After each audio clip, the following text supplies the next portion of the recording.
Bonjour à toutes et à tous, je suis Loïc Graal. Bonjour, je suis Cécile Blin. Soyez les bienvenus sur RH Bordeaux. Donc c'est un nouveau podcast que nous vous proposons et notre idée est de donner la parole aux acteurs RH de Bordeaux et sa région. Cécile, peux-tu nous dire quelques mots du déroulement de chaque épisode ? Avec plaisir Loïc. Ces épisodes auront lieu 2 jeudis par mois. Nous rencontrerons un professionnel qui nous partagera à la fois ses réflexions et son expérience sur des thèmes précis. Donc j'imagine que nous aurons une liste fournie, aussi bien dans les thèmes classiques des ressources humaines que dans des thèmes plus novateurs appartenant à l'actualité. Et quel est l'intérêt pour nos auditeurs de suivre chacun de nos épisodes ? Ce sera l'occasion de nous questionner, de valider ou non notre approche professionnelle. Et puis surtout, je pense que ce sera l'opportunité d'élargir notre horizon. Merci Cécile de ces mots de présentation. Chers auditeurs, nous vous souhaitons une bonne écoute. Vous avez très certainement entendu parler de co-développement, d'intelligence collective ou encore de team building. Autant de méthodes pour booster la créativité ou la cohésion d'une équipe. Ces pratiques ont en commun d'avoir été pensées pour une mise en œuvre en présentiel. Aujourd'hui, le distanciel s'imposant dans le cadre de l'entreprise, de l'enseignement supérieur ou encore de l'école, je me suis posé la question suivante. Le distanciel est-il compatible avec ces pratiques nativement présentielles ? Pour répondre à ce questionnement, notre invité du jour est mon collègue Éric Legrand, qui est facilitateur, coach professionnel et formateur. Grand utilisateur de ces méthodologies, il va nous partager ses réflexions et sa pratique de ce nouvel environnement distanciel. Bonjour Éric, merci d'avoir accepté mon invitation. Bonjour Loïc, merci à toi de m'avoir invité. Dans la première partie de nos échanges, tu nous as partagé ta pratique et tes conseils quant à la création de la relation avec et entre les participants à une session distancielle, le re-engineering des séquences et bien d'autres choses encore. Dans cette seconde partie, je te propose de nous attacher aux aspects plus technologiques et aux outils que tu aimes utiliser. Mais avant cela, quand as-tu rencontré le distanciel ? Ma première rencontre avec l'animation à distance, elle est assez vieille, mine de rien. Elle date de l'an 2000 et de la première formation en présentiel que j'ai faite. Alors, il y a un vrai paradoxe parce que je vais vous parler d'animation à distance pour ma première formation en présentiel.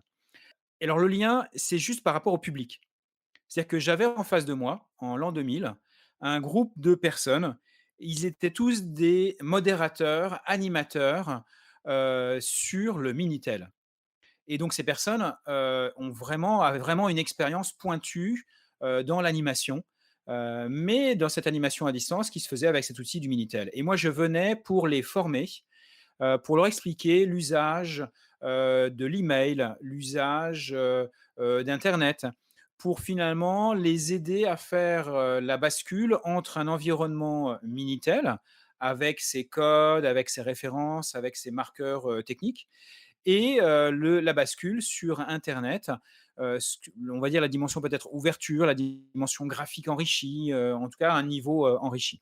Pour la petite histoire, c'était des animateurs et des modérateurs de quoi? Eh bien, ces animateurs, c'était des animateurs de sites lebs, trans et gays. Donc ils faisaient sur les 36-15 sites pour les gays, lesbiens, transsexuels. Ils étaient spécialisés dans cet univers-là. Et ça, c'est donc ma première rencontre du monde de l'animation à distance. Alors, ça peut faire sourire, mais j'ai retenu plusieurs choses, en tout cas de l'échange que j'ai eu avec eux. Parmi les éléments importants, la nécessité d'un code de bonne conduite. Ça, c'est vraiment un point clé dans l'animation donc à distance. Ça, c'est vraiment ce qu'ils ont mis en évidence comme point important. Ce qu'ils ont mis aussi en évidence, c'est que les espaces soient structurés et logiques. Ça, c'est vraiment parce que il est important que les participants, comme ils sont à distance, aient des points de repère, une synchronisation des informations. Et ensuite, un autre point qu'ils avaient mis en évidence, c'est le fait que les rôles sont bien différenciés, que les rôles sont bien distribués. Rôle d'animateur, rôle de modérateur. Donc c'est ça qui est intéressant, c'est que ça date de 2000 et finalement les points de repère qu'il m'avait partagés à l'époque, sont des points de repère, qui s'avèrent être, essentiels et ils avaient simplement la pratique de l'outil à distance et donc je pense régulièrement à eux, régulièrement aux illustrations qu'il m'avait données, pour appuyer, justement ce qu'il m'avait expliqué. Voilà, en tout cas, c'était ma 1re rencontre avec l'animation à distance. Merci de cette anecdote, Eric, hein. C'est vrai que c'était pas du tout téléphoné comme première rencontre avec cet ovni de l'animation.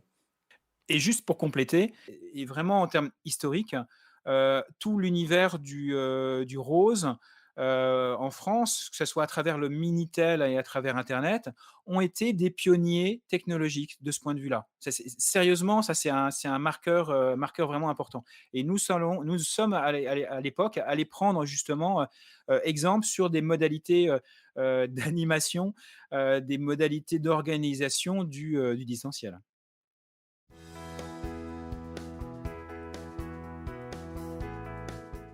Bon, redevenons sérieux. La bascule vers le distanciel n'a pas été un choc pour toi alors? Alors, j'ai eu de la chance quelque part, dans ce, changement, dans cette bascule, du présentiel au distanciel. C'est-à-dire que les personnes, les groupes que j'ai eus en distanciel, c'est des groupes que je connaissais déjà, avec lesquels on avait déjà une alliance. On avait déjà, eu l'occasion, de vivre ensemble des moments forts, et donc il y avait vraiment ce lien qui était présent. Quelque part, donc ça m'a permis, d'oser, de tester des choses, au début, dans une configuration, voilà, où la technique, venait vraiment, parasiter ou complexifier transmission, la diffusion des savoirs ou les échanges, voilà.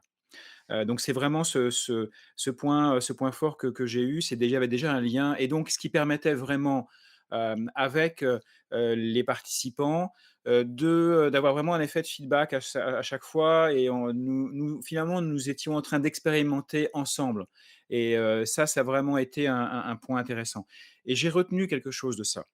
J'ai retenu, le fait qu'il est important d'expérimenter. C'est-à-dire que le côté, quelque part bac à sable, le format bac à sable à distance est une étape essentielle. Voilà, c'est ce que j'ai retenu de ce démarrage en tout cas et de cette première phase. En tout cas et moi je l'ai bien vécu, hein, vraiment, oui, il y a eu de la frustration, ça c'était évident parce qu'il y a des choses que j'aurais voulu sentir et là où je ne voyais plus complètement les personnes, mais il y a vraiment des aspects qui ont fonctionné et qui ont pu, être, en tout cas pris en compte par les équipes, par les personnes.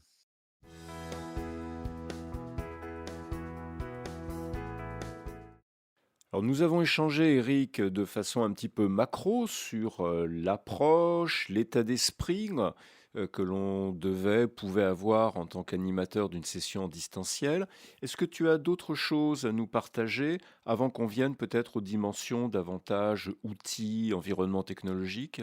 Alors en termes peut-être d'éclairage par rapport ce que j'ai partagé déjà avec toi, Loïc, j'avais envie de revenir, sur la dimension un peu, posture, du l'animateur, facilitateur, modérateur. Après le terme, a peu d'importance quelque part par rapport à ça, mais, hem, c'est vraiment cette question de, comment je vois finalement mon environnement. Est-ce que je le vois vraiment, comme, j'ai un inconvénient et je dois pallier cet inconvénient, donc de la distance, technologique, donc je le prends finalement avec un présupposé négatif? Ou est-ce que je me mets dans une position de, «OK, bah, il y a des avantages à la technologie à distance, comment je vais pouvoir amplifier ces avantages?» et finalement, adopter et adopter une posture, plus, appréciative, sur, finalement, l'opportunité que ça me permet. Alors ça peut être justement l'opportunité de créer de nouvelles conditions pour apprendre. Parce que là, on peut utiliser de manière encore plus, peut-être plus amplifiée l'usage de, post-it numériques, de sondages, de QCM en ligne qui permettent de renvoyer directement finalement un positionnement du groupe. Il y a toute une espèce de finalement, d'animation au sens, animation visuelle, qui devient, encore plus intéressante. On a plusieurs, en tout cas, plusieurs outils qui permettent ça. Et c'est là où, quelque part, la posture de l'intervenant est importante. C'est comment s'emparer, comment je me mets dans une logique où je vais pouvoir m'emparer des différents outils, des différents matériels qui sont à ma disposition pour peut-être recréer de ce que je connaissais déjà et peut-être justement faire autrement. C'est à la fois, je m'empare d'une tablette, je m'empare, du d'un outil, d'une interface, type, Wonder, je m'empare d'un Stream Deck, je m'empare d'une webcam, d'un micro, de tout ça, de tous ces environnements, je m'empare d'un fond vert pour peut-être recréer des choses qui sont positives, qui amènent à de la pédagogie, à communiquer de manière plus efficace, à passer, à permettre d'apprendre encore mieux. Donc, pour retrouver peut-être mes marqueurs de formateur, d'animateur ou facilitateur. Et en même temps, bah, ça va permettre de faire autre chose. Et quelque part, cette posture où je suis en mode opportunité, c'est en gros bah, une posture, comment je me mets en mode innovation. Parce que là, le changement, il est indéniable. Rester en logique de, «c'était mieux avant», ne permet pas justement de franchir le seuil et ne permet pas peut-être d'aller à la rencontre des personnes qui sont de l'autre côté et de dire: «OK, bah, j'entends, ça peut être difficile, mais maintenant, voilà, il y a une opportunité, venez voir, venez tester, testez et testons ensemble». Et quelque part, c'est là où il y a un point important, c'est que parfois le formateur peut être dans une logique où il maîtrise ses contenus, c'est le sachant, c'est celui qui définit le cadre et ça doit être un cadre donc maîtrisé. Et l'aléa n'est pas possible. Sauf que l'introduction de la technologie à distance, des outils de cette nature-là, crée un aléa, une non-maîtrise. Et je pense que la meilleure manière d'en faire une opportunité, c'est de dire, OK, je ne maîtrise pas tout. On va tester les choses. Des fois, ça va fonctionner, des fois, ça ne fonctionnera pas. Moi, j'ai testé les choses et c'est arrivé que ça soit, oui, disons-le, que ça soit un bide. Et donc, bah, à ce moment-là, j'en tire les conséquences, mais j'en tire les conséquences avec le groupe. Et là, c'est important à un moment donné que quand quelque chose ne fonctionne pas et que vous aviez une intention derrière, c'est important de le débriefer avec le groupe pour dire voilà, voilà mon intention, voilà ce que je voulais mettre en évidence. OK, ça n'a pas fonctionné. Et de aussi dialoguer avec le groupe en disant OK, bah, j'en appelle à vous. Qu'est-ce qui aurait permis peut-être que ça fonctionne? Qu'est-ce qu'il aurait fallu peut-être dire ou modifier? Les consignes. Les consignes, ça c'est un point essentiel. Je peux imaginer plein d'éléments, mais toujours la consigne, elle est à préciser ou à repréciser. Donc comment faire aussi que les acteurs, que les participants d'une séquence à distance, quelle que soit la nature, que ce soit en co-développement, que ce soit en team building, que ce soit en formation, disposent constamment et donc soient autonomes au regard des consignes. C'est-à-dire que quelque part, oui, c'est un point, c'est un conseil, la consigne, elle doit être en permanence disponible, sans que les participants aient recours à vous. Voilà, ça c'est un point que je note là.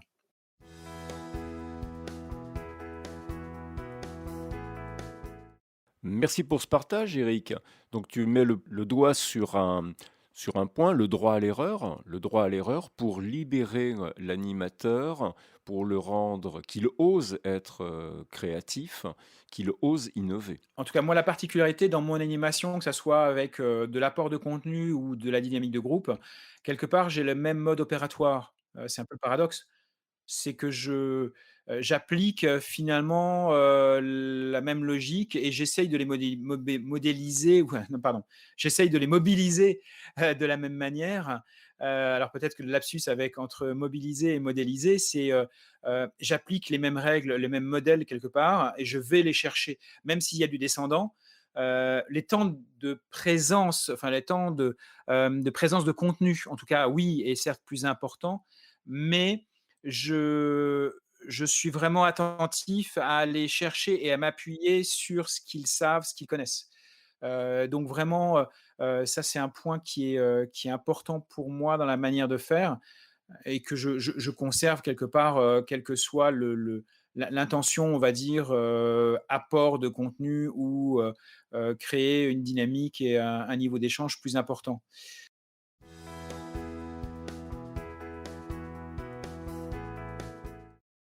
Alors, je sais que tu as toujours eu beaucoup d'outils, que tu es toujours en veille de nouveaux outils. Le distanciel a peut-être été pour toi aussi une opportunité de découvrir de nouveaux outils.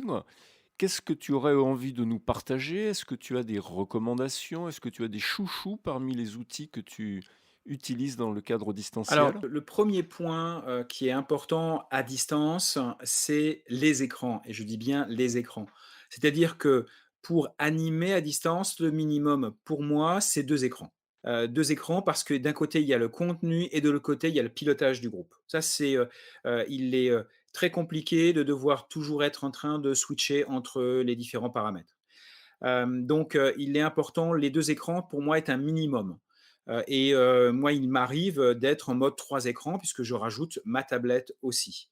Et ça, c'est vraiment un point clé pour le confort de l'animateur et pour sa fluidité et pour avoir, des éléments en tout cas de suivi, aussi suffisants du groupe.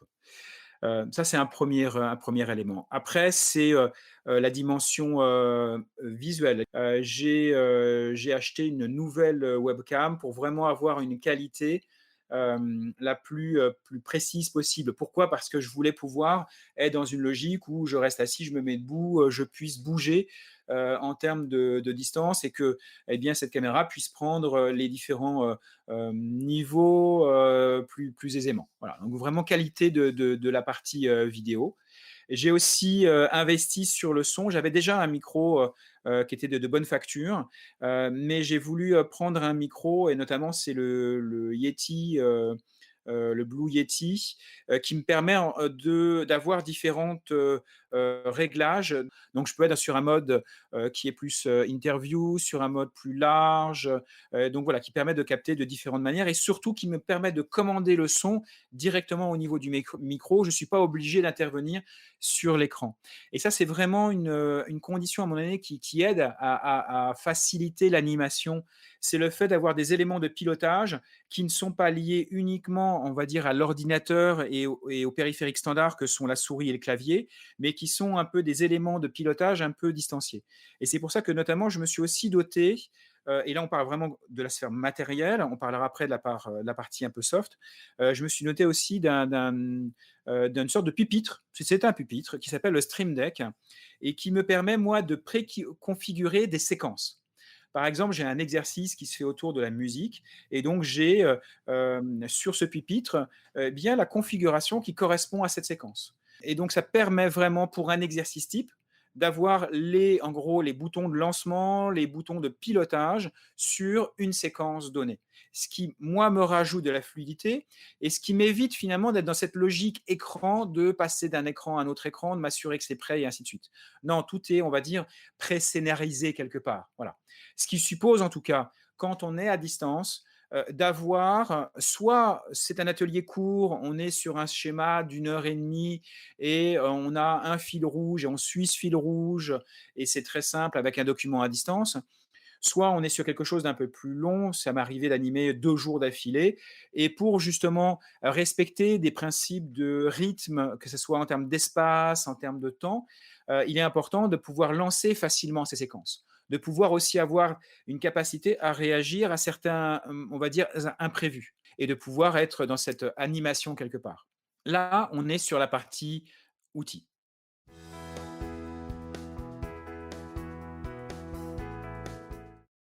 En ce qui concerne, la partie, soft, la partie quelque part, logicielle, il y en a plusieurs outils, notamment un que j'ai découvert pour, réaliser justement une intégration, c'est Wonder. Wonder donc, qui est un outil de visioconférence qu'on peut, oui, ranger dans cette catégorie-là, qui a cette particularité finalement de créer des salles, de créer, un espace où les personnes se retrouvent représentées par un petit cercle avec leurs, photos et ils peuvent se déplacer finalement dans cet environnement. Et quand ils se rapprochent les uns des autres, à ce moment-là, ça crée un grand cercle qui se connecte et où, à ce moment-là, le micro et donc l'audio et la vidéo s'activent. Eh bien, on peut avoir constitution de sous-groupes, chacun pouvant se réunir et chacun pouvant se déplacer d'un groupe à l'autre. Moi, dans cette configuration-là, je me mets au centre de l'écran ou de l'espace de cette salle finalement virtuelle et les personnes, après leur avoir donné différentes tâches ou missions ou autres, les personnes, si elles ont des doutes, elles viennent, elles se déplacent, elles viennent me solliciter. Donc, on est vraiment dans le fait de recréer finalement un environnement qui est cet environnement comme une salle traditionnelle. Donc ça, pour moi, c'est un outil qui est vraiment clé et qui permet de faire écho à cette dimension de changement de rythme, de changement de temporalité, et d'animation quelque part et de mouvement, et ça recrée vraiment cette logique de je me déplace dans la salle. Voilà pour un premier outil en tout cas d'animation, à distance.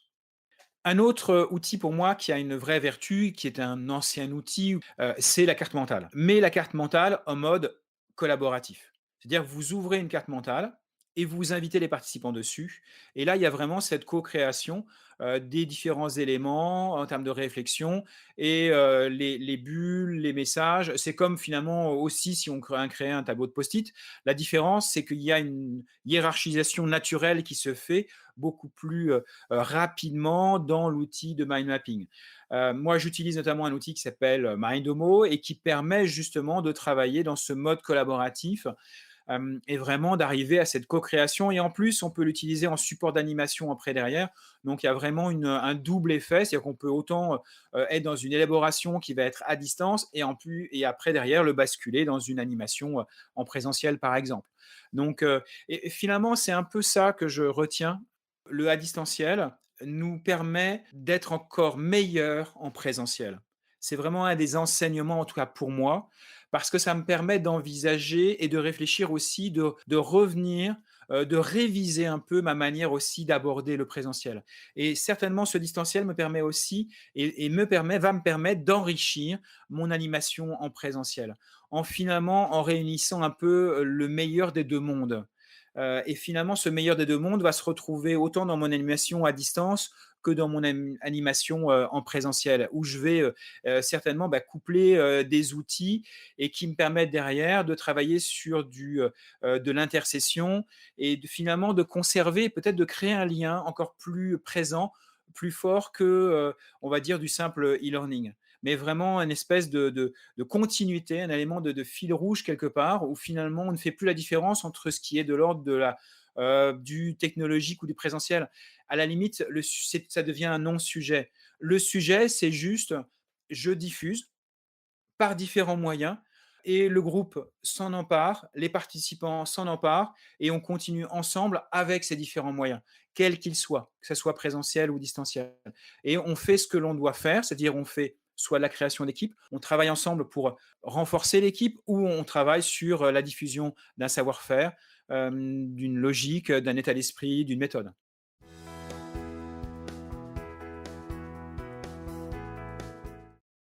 Est-ce que tu as repéré, je dirais un peu une typologie de comportements, ou des comportements différents selon qu'on tu as un public plus entreprise ou un public plus, étudiant, formation initiale?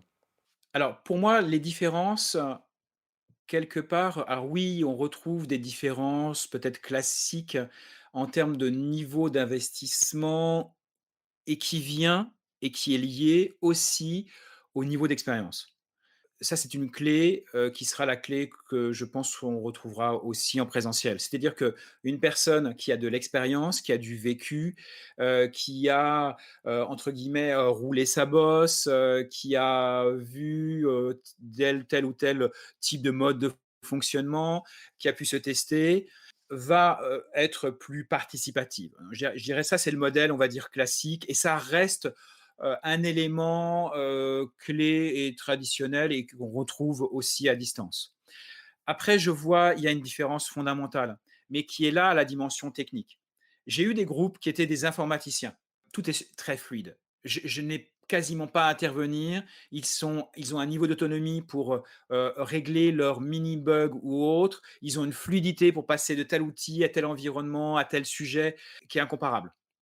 C'est leur environnement, et donc on voit qu'ils sont à l'aise dans leur environnement. Donc on voit que le marqueur culturel ici lié à la maîtrise de l'outil informatique, il est essentiel. Et je vois la différence. Et j'ai pu voir vraiment avec des publics, différents publics, ceux qui sont vraiment à l'aise. Pour eux, c'est la zone de confort, et de toute façon, il y a un aléa, c'est pas grave, ça n'a aucune conséquence. De toute façon, je reviendrai. Et moi, ça m'a permis, avec ce public-là, en tout cas, d'être très libre et de ne pas me focaliser sur il faut que je rattrape le pauvre participant qui est paumé ou isolé.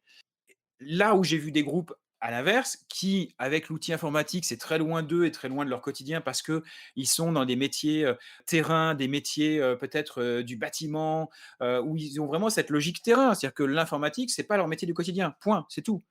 Et là, c'était, oui, c'était plus compliqué, c'était plus ils le vivaient aussi plus difficilement, et donc là, le marqueur, c'est le marqueur, on va dire, de la culture technologique et ça me fait penser, moi, juste à mon fils. Mon fils, il a 13 ans. Il joue à Fortnite et avec ses collègues, et je dis bien ses collègues, ils fonctionnent en équipe, ils se parlent à distance, ils se coordonnent.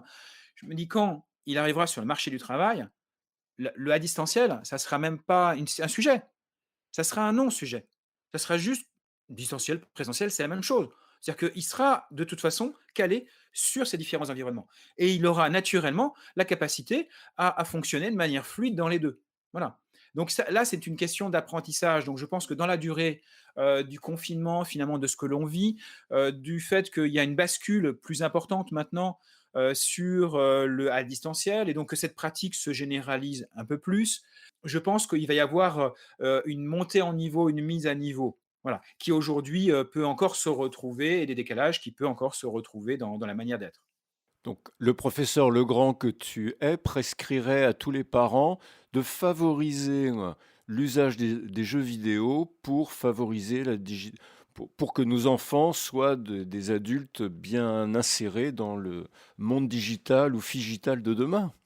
Pour certains, oui, je pense qu'il y a des comportements qui sont apprenants et en même temps, je vois qu'il y a des modes de fonctionnement, on va dire, managériaux quasiment, hein, c'est-à-dire d'organisation, voilà, plutôt d'organisation, des modes d'organisation qui, naissent et qui se, définissent dans le, digital, learning ou dans le gaming aujourd'hui, qui sont des marqueurs que l'on va retrouver, dans les postures d'organisation, dans les postures managériales, de demain. Parce que ces générations-là auront été, structurées, auront appris à travers notamment ce média et cet environnement-là.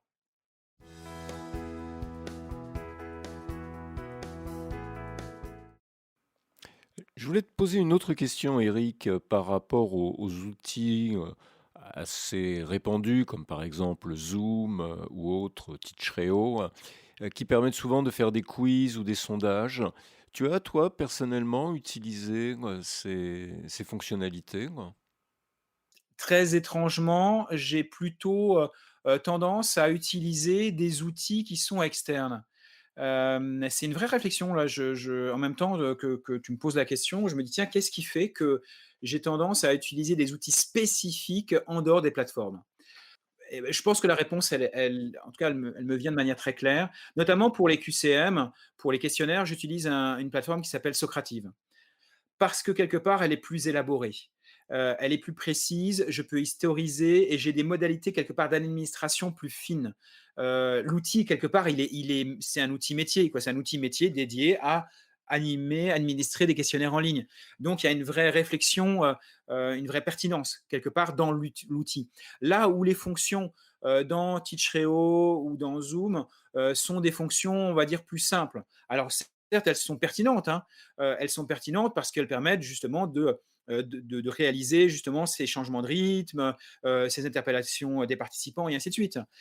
Mais je crois, moi, que dans mon usage, qui est où il y a une certaine continuité, où quelque part j'améliore, j'amplifie et j'ai besoin aussi de suivre ce qui se passe, un outil comme Socrative me permet de voir qui est actif, à quel moment.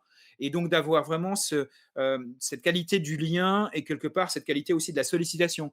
Tiens, je vois que telle personne est en train de se tromper, j'ai donné une consigne, elle fait à côté de la consigne. Et ça, je peux le voir avec Socrative, ce que je ne verrai pas peut-être avec l'outil tel qu'il est dans Teachreo ou dans Zoom. Voilà.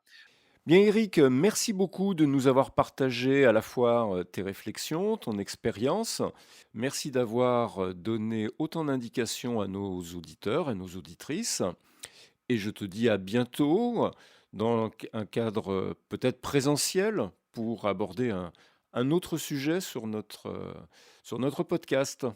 Merci en tout cas, Loïc, à toi pour, m'avoir, donné l'occasion de, poser, mes idées, de prendre du recul finalement sur, cette modalité de la dynamique, de groupe, dynamique de participants à distance.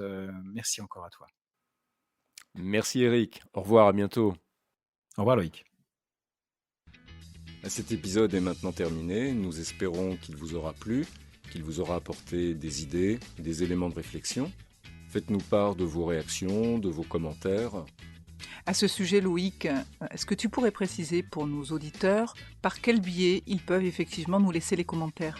Alors pour laisser des commentaires, il suffit de se rendre sur la page web du podcast, que vous trouverez très facilement en tapant les mots-clés podcast RH Bordeaux, soit sur le web directement, soit sur LinkedIn. Merci pour ces précisions, Loïc. Merci beaucoup. Merci à tous de nous avoir écoutés, d'avoir été avec nous aujourd'hui. Et puis merci de partager un maximum cet épisode, sans modération aucune, bien évidemment. Merci d'avoir été avec nous. Nous vous donnons rendez-vous dans 2 semaines pour la suite des aventures sur RH Bordeaux. Merci Loïc. Merci Cécile.